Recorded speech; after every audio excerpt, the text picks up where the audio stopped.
আমাদের এই কালো ফার্নিচার এই যে আমরা লেকার পলিশ করেছি, ফিনিশিং বাকি।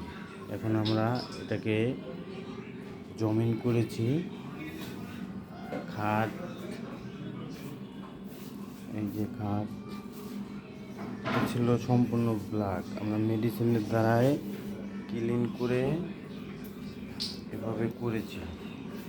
সুদক্ষ কারিগরের দ্বারাই এভাবে আমরা কাজ করে থাকি। এটা ছিল সম্পূর্ণ ব্ল্যাক। কত সুন্দর সেগুন কাঠের কালারটা কি করেছিল। এই ওয়ার্ডরোবটাও ব্ল্যাক ছিল। মেডিসিনের দ্বারা আমরা সম্পূর্ণ ক্লিন করে এখন এটা শুধু গ্লেজ বাকি।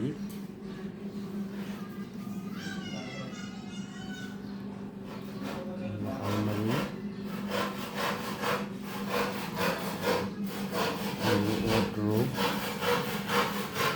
কত সুন্দর সেগুন কাঠের কালারটা কি করেছিল ওনারা। আমরা সম্পূর্ণরূপে ফিরিয়ে নিয়ে আসছি। কাঠের যে একটা অরিজিনাল রূপ, সে রূপে আমরা ফিরে নিয়ে আসছি। এভাবে আমরা করে থাকি।